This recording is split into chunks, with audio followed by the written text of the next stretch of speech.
Hello everyone.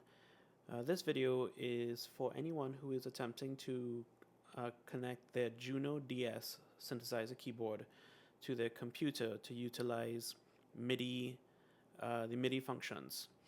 Now there are lots of articles and videos out there that talk about this stuff in general, but I have not actually found anything that deals specifically with the JUNO DS, especially as it relates to going into an actual piece of software like GarageBand or Logic or anything else.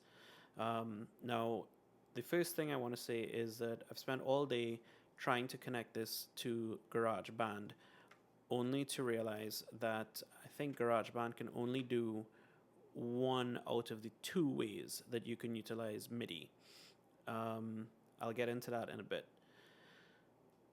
For anything that deals with utilizing the tones on the synthesizer itself, you're going to need something more capable than GarageBand. For instance, I downloaded Logic Pro 10, and that has finally been able to do it. So anyway, if you want to use the tones that are built into the JUNO DS and in a MIDI capacity, then you have to follow quite a few steps.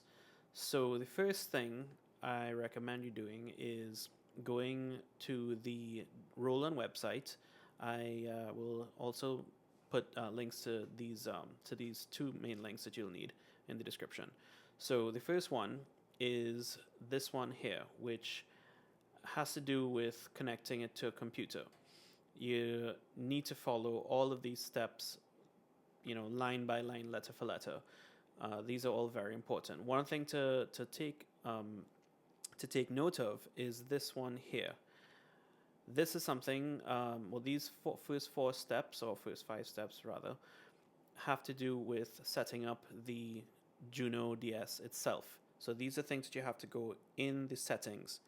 Another note is when you go to set the USB driver to vendor, that is something that you need to do for this process. But just as a side note, the only other option is something called generic.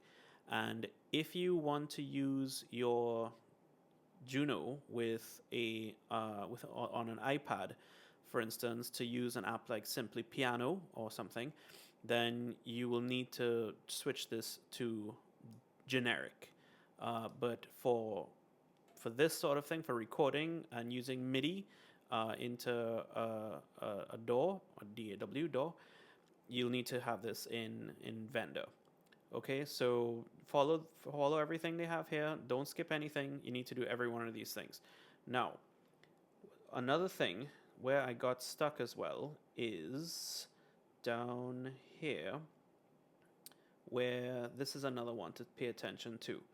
So where it has here, look into audio MIDI setup utility confirmed JUNO DS is listed, both in audio and MIDI studio windows.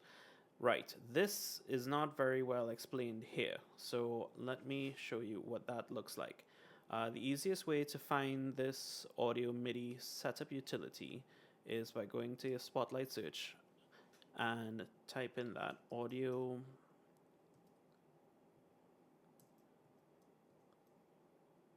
MIDI setup. There we go. And just double click on that. It's the app. Right. So this here has all of your connections, audio connections. Now, as you can see here, I have my JUNO DS already loaded. This is not this did not show up for me initially, but after I got everything sorted out and uploaded, that's when this came up. So this is what they're talking about. And furthermore, this part about the MIDI Studio windows. Right, so how we get to that is we go up here to Window. So we go on this one, go to Window, and you'll see Show MIDI Studio. Right, this is MIDI Studio. And to be honest, I have no idea what this is in terms of how you actually use it or not. But this is here is what you want to be able to see. This means that the driver is correctly installed. Once again, I had some initial issues when I was installing the driver, and this was not showing up. So, but now it is. And furthermore, there's something you can do to test if it is working correctly by hitting this button here, and I think if you hit keys on the keyboard, it should give a tone. I don't know if that's coming through on the recording or not, but it is giving a tone for me when I hit the tone on the keyboard. All right, so turn that up, and also you have to turn that off. You have to exit this, right? So this is this is your confirmation that you've done the process correctly. If not, if you've had some issues with the driver, with installing the driver, and incidentally, here's where you can get the driver.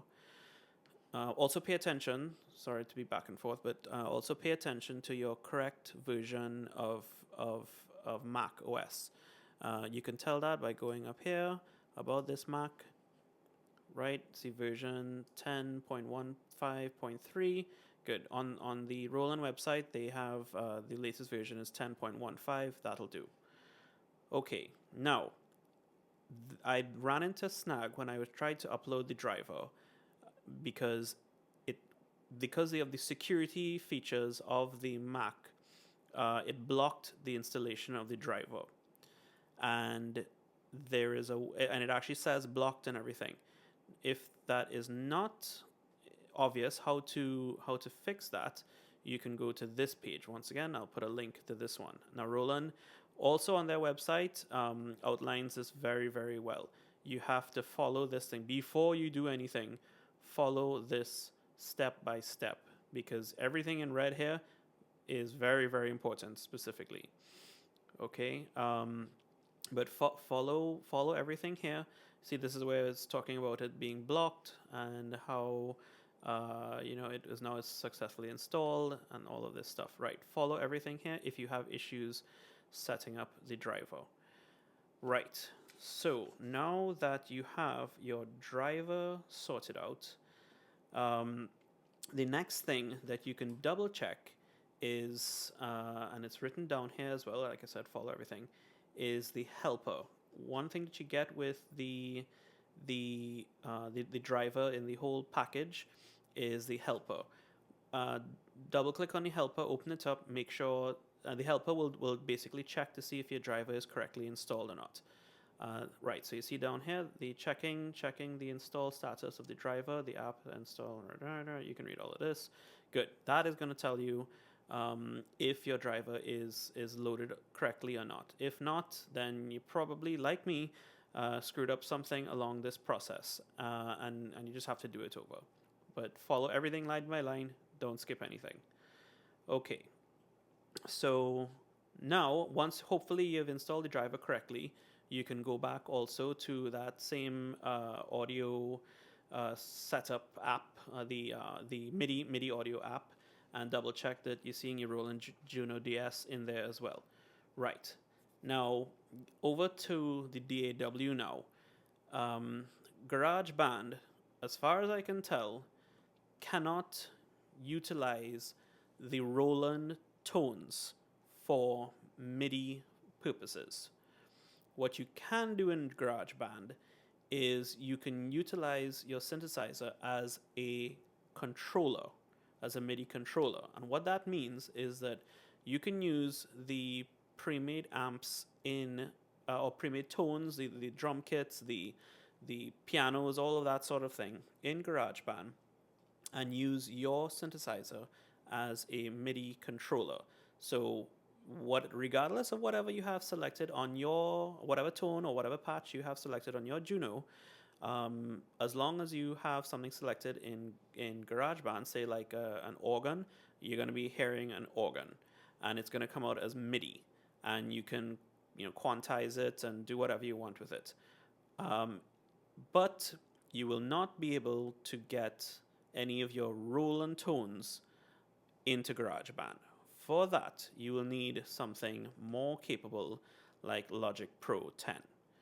So, This is Logic Pro 10. It looks a lot like GarageBand, but it's from what I understand a little bit more pro. I only downloaded this today. I got the 90-day free trial, and which was great because I wasn't 100% sure if this was going to work or not, but thankfully and gladly it did. So, a couple things on this. There are a couple things that you have to set up on this as well to ensure that the MIDI is accepted properly. And also, I'd like to mention that, as far as I could tell as well, yes, I did try it. You can also use the pre-made amplifiers and tones in here as well, because it has all the functionality of GarageBand and even more. So if you want to use your Juno as a controller in here, just like you would in GarageBand, then you can do that. But like I said, this gives you the ability to use the Juno tones in here as well. All right, so like I said, there are a couple of things. First thing is we need to double check our input and output. So we go up here to Preferences, General. Right, so not General, and under Audio, so tab Audio, right here has Input Device as Juno DS. You'll only get this when your driver is correctly loaded. Now, for output device, I have a USB mixer, so that's why that shows up like that. If you want, you can have your, I think your options are built-in output, and yeah, built-in output will just be computer speakers. You don't want to use Juno DS. I mean, I don't know why you'd want to do that. I'm not even entirely sure what will happen if you do that. Perhaps you can probably put it through the Juno and then use headphones out of the Juno, but don't quote me on that. But nevertheless, I have mine set to USB audio codec. What that allows me to do is take in from my Juno, which is what I want, and then I can hear sound going out into my mixer, into my amplifier, into my speakers. So that's how I want it.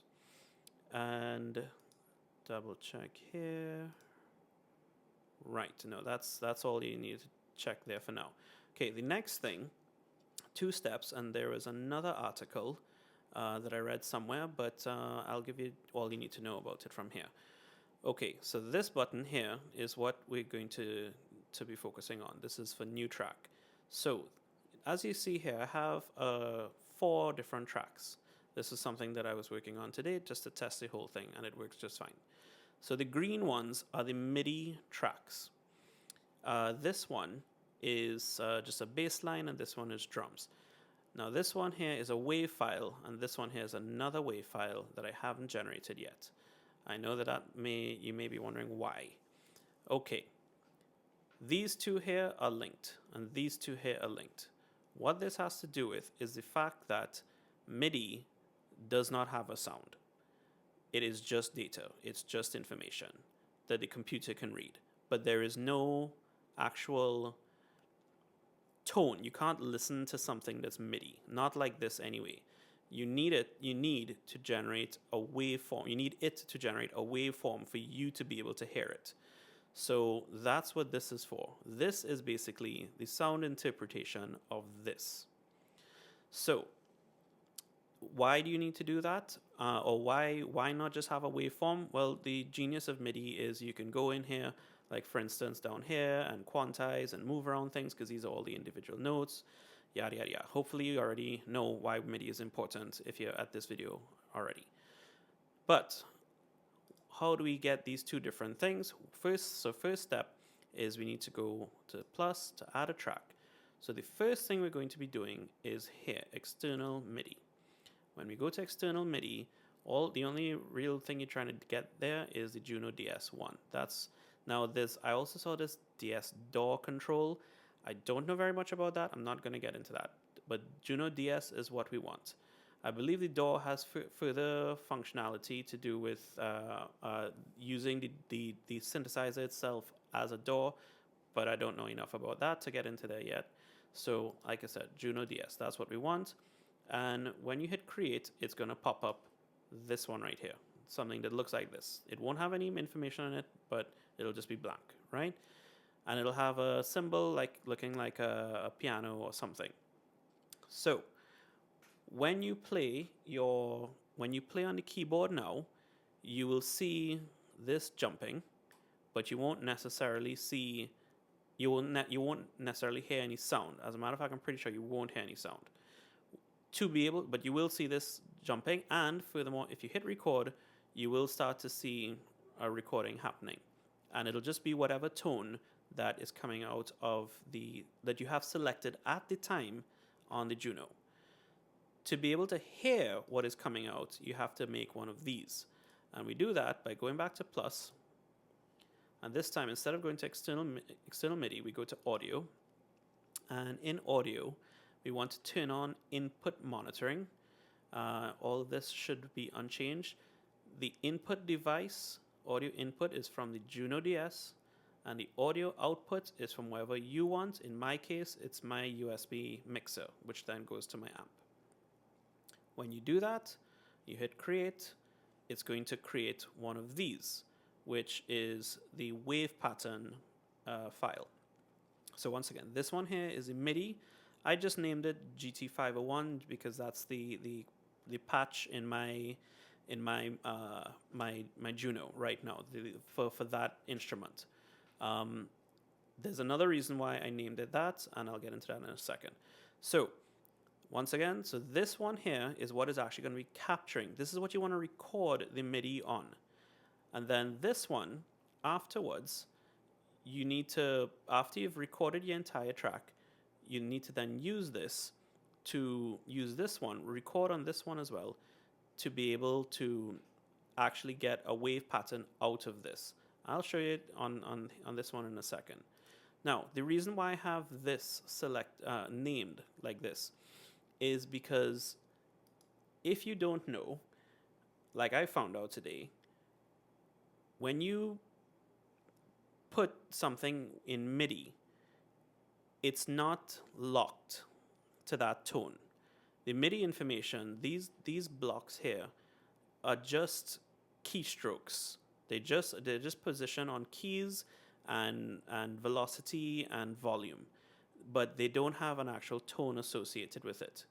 So the minute you change your patch on your DS, this is actually going to change. Not the timing or anything, but the tone. The only way that and you know that has pros and cons to it, and of course different applications, you know, that's how you might, it's obviously like that for a reason. But the point is that once you've recorded a tone that you like, and you're happy with it, you've adjusted all the timings, you've quantized it, everything, and you want to now lock it like that. Basically, what you're going to do is just record this over to lock it in as a WAV file. I will demonstrate on here. So this here is a drum track, and if I mute this, if I mute the audio too, the wave pattern, you should not hear anything right now. So I'm just gonna hit play. I'm gonna mute these others. So mute. This one is the only active one, and this is muted. So if I hit play,